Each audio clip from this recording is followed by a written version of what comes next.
یعنی اس انداز میں اگر آپ نے پیسہ جمع کیا آپ کا یہ پیسہ ضائع نہیں جائے گا بلکہ آپ کا دل کشادہ ہوگا, سخاوت کرنے کا جذبہ پیدا ہوگا.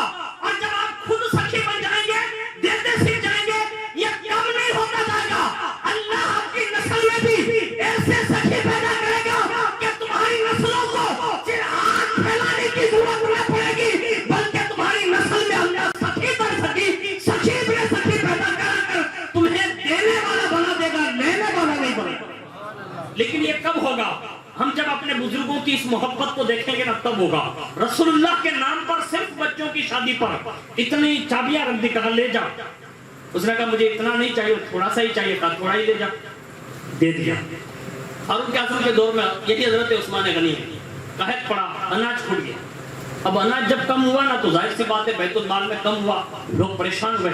اب جلدی سے فاروق اعظم نے کہیں قاصد بھیجے, کہیں مال لینے بھیجے, بہت ساری جگہ پر دوڑایا.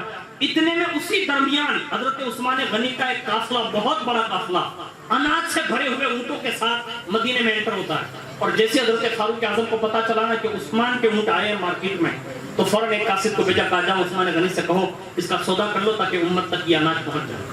اب جیسے وہ بندہ پہنچا نا فاروق اعظم کا قاصد, اس نے کہا کہ امیر المؤمنین کا حکم ہے کہ یہ گیہوں جو ہے نا یہ اناج, ہاں کہا اس کو بیت المال میں دے دیں, بیچ دیں تاکہ اناج سب تک پہنچ جائے. کئی دن ہو گئے.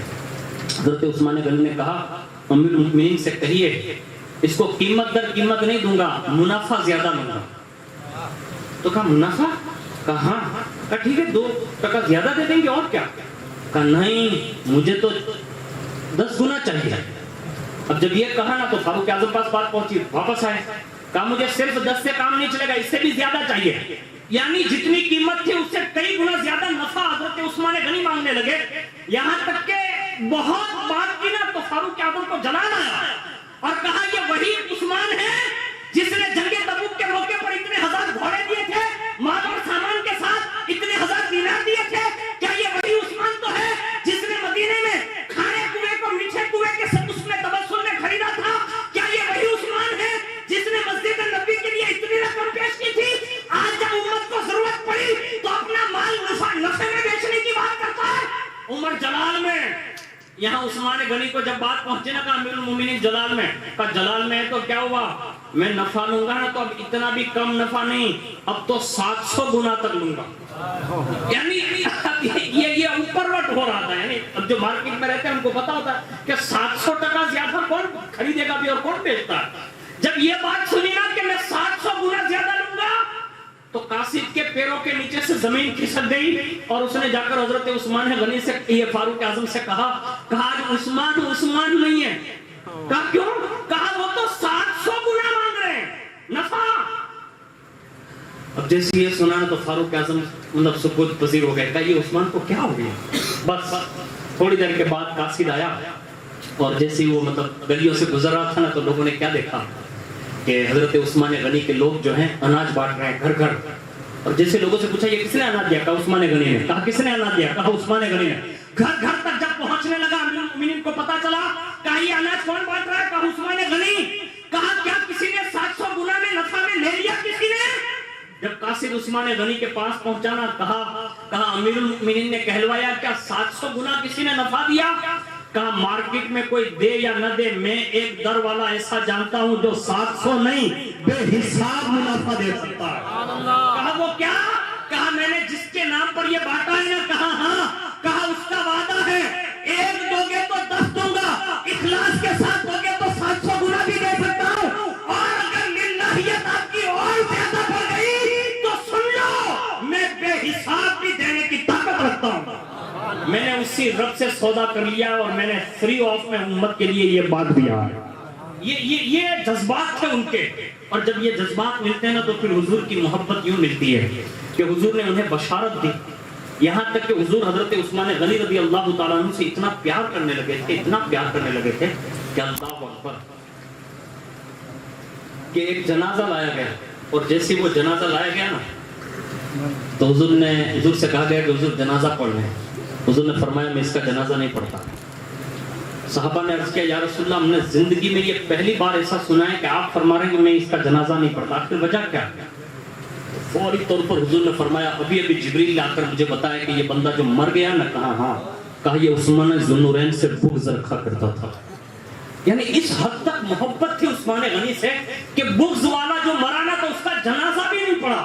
یہ محبت کے مقام ملتے ہیں. اور جب آپ کا آخری وقت تھا نا، وہ 40 دن جو آپ نے مطلب بغیر پانی پیے گزارے، اس روایتوں میں یہ ملتا ہے کہ حضور خواب میں آئے، ارشاد فرمایا عثمان اگر تو کہہ دے تو میں یہ سارے بلوائیوں کو ابھی مروا دوں، یعنی فرشتوں کو حکم دے دوں یا جناتوں کو حکم دے دوں، یہ سب تباہ کر دوں.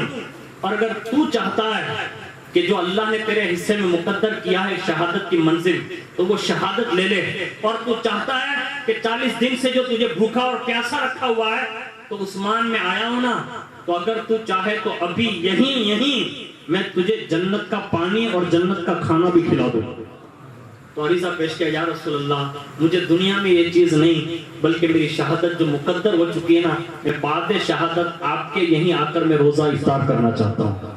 یعنی اس شان سے محبت کی حضور نے، اور قیامت کے دن بھی اس شان سے ان کی محبت کا تقاضا ہوگا. ہمیں اور آپ کو بھی چاہیے کہ اگر ہم حضور سے محبت کرتے ہیں تو آپ یہ سمجھتے ہیں کہ ہم محبت کرتے ہیں؟ نہیں، پہلے وہاں یہ محبت کا اظہار ہوتا ہے، تب جا کے بندہ کہیں حضور کا نام لے پاتا ہے. اب ہمیں اور آپ کو چاہیے کہ کثرت کے ساتھ، میں نے شروعات میں ایک بات کہی تھی، یہاں تک کہ حضور غوث پاک خود ارشاد فرماتے کہ میری اجازت کے بنا کوئی میرا نام بھی نہیں لے سکتا. اور جو محبت سے نام لے لیتا ہے تو فرمایا وہ صرف ازراہ محبت لے اور اس کے چہرے پر مسکان اور مسکراہٹ آ جائے، تو حضور غوث پاک فرماتے اس مسکراہٹ کے بدلے میں اللہ بخشش کی ضمانت دے دیتا ہے. میں کہتا ہوں جب غوث پاک کے نام کی یہ برکت ہے تو حضور کے نام کی برکت کتنی ہوگی. اس لیے ہم سب کو یہ چاہیے کہ حضور کے نام سے محبت کریں، حضور کی سیرت سے محبت کریں، حضور کے معجزات سے محبت کریں، حضور کی اہل بیت سے محبت کریں، صحابہ سے محبت کریں، حضور کے عاشقوں سے پیار کریں، اور جتنا ہو سکے حضور کی باتیں سنیں. جب محبت جذب ہو جائے گی نا دل میں، پھر دل کے لیے دروازے کھلتے ہیں، پھر نماز کی دولت بھی ملے گی، روزہ رکھنے کا تصور بھی آئے گا، مالک نصاب ہو زکات دینے کا جذبہ بھی پیدا ہوگا، عشق بڑھے گا، حج کرنے کے جذبات بھی پیدا ہوں گے، اور جہاں جہاں بھی سخاوت کی ضرورت پڑے گی نا، وہاں سخی بن کر بھی کھڑے رہ جاؤ گے. اس لیے ہمیں اور آپ کو چاہیے کہ حضور تک پہنچنے کے لیے ہمیں درویشوں کی بارگاہ میں حاضری دینا ہوگی، ان سے وابستہ ہونا ہوگا. ہم اور آپ صرف اتنا سنتے ہیں اور کرتے ہیں، اس میں آئے باپو کا ہاتھ چوما نکل گئے، نہیں. ملاقات کا ایک طریقہ میں آپ کو بتا دوں، اللہ کرے آپ کو سمجھ میں آ جائے. یہ ہمیں اور آپ کو سب کو کرنا چاہیے الحمدللہ. اور یہ بڑے نفیس لوگ ہیں، اور اللہ نے ان کی نفاست، ان کی طہارت، ان کے اخلاق کے اندر یہ چیزیں رکھی ہیں. میں نے میری زندگی میں الحمدللہ مولانا صاحب کے یوں سمجھیں کہ 8 سال سے میں ان کی بارگاہ میں ہوں الحمدللہ. 8 سال سے میں نے اپنی زندگی میں سراپا ادب، یعنی علماء کا ادب، سادات کا ادب، مشائخ کا ادب، ماں باپ کا ادب، پیران نظام کا ادب، جن کے بھی ادب میں نے دیکھے نا، اگر چلتی پھرتی سراپا ادب کی تصویر اگر کسی کو دیکھنا ہو نا، تو وہ سراسر اپنے سر کی آنکھوں سے حضور محسن ملت کا دیدار کریں.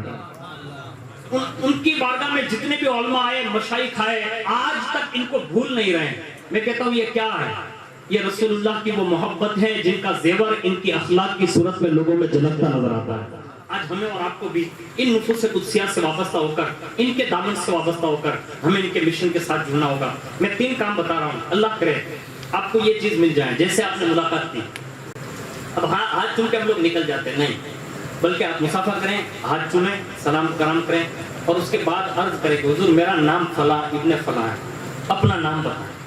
آپ جب نام بتائیں گے نا تو یہ بزرگان دین جو ہے نا، ہماری اور آپ کی طرح نہیں ہے کہ ہمارے یہاں تو کبھی کبھی چٹنی کارڈ میں نام لکھا ہوتا ہے نا تو چٹنی کارڈ سراپا غائب ہو جاتا ہے نا. لیکن یہ وہ مرد کلندر ہے کہ جب ہاتھ میں ہاتھ لکھتے ہیں ان کے پاس کوئی بک نہیں ہے. شاہ جیلا کے پاس ایک رجسٹر رکھا ہوا کہ جو بھی میرے بیٹوں کے ہاتھ میں ہاتھ دے گا اس کا فوری طور پر میں نام لکھ لیتا ہوں. یعنی وہاں درج ہو جاتا ہے. سب سے پہلے اپنا نام بتائیں، پھر کہیں کہ حضور میں فلاں کام کر رہا ہوں، یعنی یہ بزنس کر رہا ہوں. اب آپ کہیں گے بزنس بتانے کا کیا مطلب ہوگا؟ بزنس اور اپنی تجارت بتانے کا مقصد یہ ہوگا کہ جب بھی آپ کا بزنس کبھی ڈاؤن ہوگا نا تو ان کے کان میں جو بات پڑی ہے نا وہ ان کے کان تک نہیں رہتی، وہ ڈائریکٹ غوث پاک کے کان مبارک تک چلی جاتی ہے. جب بھی بیٹری ڈاؤن ہوگی نا تو وہیں سے دعا کا اشارہ ہوگا، اللہ رزق میں برکت عطا فرمائے گا. اور اگر آپ باہر سے آئیں یا علاقے سے الگ سے آئیں جیسے آپ کے علاقے کو یہاں کو کیا کہتے ہیں؟ ندی علاقہ، یہ ندی کنارہ ہے، آگے سٹی ہے، وہاں سے آئے تو وہاں کا نام دیں، جو چوک میں سے آئے وہاں کا نام دیں. اس کا فائدہ کیا ہوگا؟ اس لیے کہ یہ وہی نفوس قدسیہ ہے کہ جس علاقے کا آپ نے نام دے دیا یہ یہاں سے چلے جائیں گے اونا، لیکن جب وہ اپنے معتقدین اور مریدین کے لیے اپنے دادا سے عرض کریں گے نا تو آپ کے علاقے تک ان کے دادا کی روحانیت پہنچے گی، ان کے دادا کا فیضان پہنچے گا، اور تمہارے گھر کے جتنے بھی مسائل ہوں گے یہی وہ فیضان ہے کہ جہاں گھر تک جہاں کوئی ڈاکٹر اور حکیم اور طبیب نہیں پہنچ سکتا وہاں رسول اللہ کے بیٹوں کی روحانیت پہنچتی ہے اور وہی سارے مسائل حل کر دیے جاتے ہیں. اور اس حوالے سے آپ نے شمع قادریہ کتاب کا نام سنا ہوگا، آپ اٹھا کر دیکھیے، جس نے جیسی فریاد اس خاندان سے کی ہے نا، ان خاندان کے بزرگوں نے اسی وقت ان کی فریادوں کو سن کر ان کی مدد فرمائی ہے. اور الحمدللہ ہم اور آپ جن کو دیکھ رہے ہیں نا، ان کے میں نے سینکڑوں مریدین اور معتقدین ایسے دیکھے ہیں کہ انہوں نے جب بھی ان کی بارگاہ میں دعا کے لیے عریضہ پیش کیا، ان کے لب کھلے اپنے دادا کی بارگاہ میں، ڈائریکٹ بندہ سے ایسا فیضان ہوتا ہے کہ وہ بندہ گھر تک نہیں پہنچتا، ان کے کام بنتے نظر آتے ہیں. لیکن آپ کا اور ہمارا اعتقاد مضبوط ہونا چاہیے. کسی نے بڑی بات کہی ہے، اسی پر میں اپنی گفتگو کو ختم کر دوں کہ اگر مرید امیر خسرو ہو تو اپنا پیر بھی نظام الدین اولیاء محبوب الہی ہے. ہمیں بس امیر خسرو کی نگاہیں بنا کر، ان کے جیسا یقین بنا کر اپنے مرشد گرامی وقار کی بارگاہ میں حاضری دینی ہے. اس کی بڑی برکتیں ہوں گی. 3 کام میں نے بتائے. پہلا مصافحہ معانقہ کر کے، ہاتھ چوم کر کے، اس کے بعد اپنا نام بتائیں، اپنا کام بتائیں، اپنے علاقے کا نام بتائیں، اور اپنی پہچان کروائیں. اپنی پہچان کرا کر ان سے رابطے میں آئیں. معمولی سا رابطہ بھی تمہیں دنیا میں کبھی ذلیل نہیں ہونے دے گا انشاءاللہ. یہ قادریت فیضان ہے، اور یہ چھم چھم کر ہر سال ہاشمی بابا کے عرس میں ہم اور آپ پاتے ہیں، اور پورا سال آپ کے شد والے پاتے ہی رہتے ہیں. اللہ تعالیٰ سے دعا کرتے ہیں اللہ تعالیٰ مجھے آپ کو سب کو کہنے سننے سے زیادہ عمل کی توفیق عطا فرمائیں، اور حضور والا کی زندگی میں اور بالخصوص ان کی صحت تندرستی میں بے شمار برکتیں عطا فرمائیں، اور ان کا سایہ تا دیر ہم سب غلامان اہل بیت پر قائم اور دائم فرمائیں، اور ان کے مشن سے جڑ کر اللہ ہم سب کو دین حنیف کی خدمت کا جذبہ نصیب فرمائیں. آمین برحمتک یا ارحم الراحمین.